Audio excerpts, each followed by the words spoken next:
Did you just give birth? Your belly theoretically is empty, but not yet flat again. It feels soft or weak. Then your first instinct might be to do heavy ab exercises, but please don't. All your body needs is time to heal. Most women actually start doing crunches, running, or HIIT classes too soon, and then wonder why it feels impossible to reconnect with their core again. Today we are going to fix this. I will show you the 3 most common mistakes women make when training their abs after birth, and what to do instead based on the latest research. Let's start with what's really going on in your body. After pregnancy, your core isn't just weak, it's injured, because during pregnancy, your abdominal muscles separate to make room for your baby. And the line in the middle, the so-called linea alba, becomes thin and strained. And that's what we call diastasis recti. And it happens to about 60% of women after birth, me included. The separation can heal, but only if you stop putting pressure outward and instead start rebuilding from the inside out. So if you jump into planks, crunches, or sit-ups too soon, you're actually putting pressure on the exact tissue that needs to be protected. And that's mistake number 1. Traditional ab work like crunches increase intra-abdominal pressure.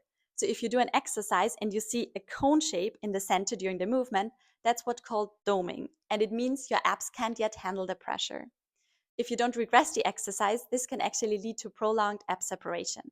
So instead of rushing into core workouts too soon, start with deep core breathing to engage the transverse abdominis, the deep layer that holds everything together. Inhale into your ribs, and at the exhale, gently draw in your lower belly and up.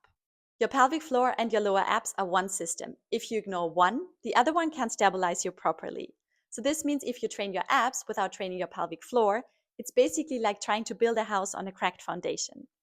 So start doing pelvic floor exercises. For example, short squeezes with releases. Always release. This is very important.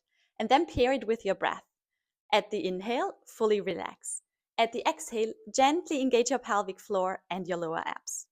Here's a hard truth. Very often women are just waiting for the doctor's clearance to start working out like before again. Very often very active women. But healing takes time. And from the outside, your body might seem ready and as if everything is healed, but from the inside, it's just not there yet. Please follow a restored and strengthened timeline. Right after birth, keep it simple. Focus on deep breathing and pelvic floor activation. After 1 or 2 weeks, you can also add small mindful walks to wake up your body again. Once you've reached 6 to 8 weeks postpartum, you can focus on more controlled movements and longer exercises to restore your core and pelvic floor. Up until week 16 to 20, you can also add light cardio or light weights. After 20 weeks, I recommend focusing on endurance and gradual load. I've created plenty of postpartum workouts for all stages of recovery. You can find them right here on my channel. Check out this one, it's a great place to start. So if you're rebuilding your core after birth, remember, healing isn't a race, it's a rebuild. And consistency beats intensity every single time. A lot of women actually experience a setback in phase 3 because they start training too hard too soon, and then they have to go all the way back to phase 1 with the pelvic floor work and close the diastasis recti. I know being patient after birth isn't easy, but trust me, rebuilding your foundation is the best gift you can give to your body. In my next video, I'll break down how a weak pelvic floor can actually trigger sciatic pain and what you can do to fix it.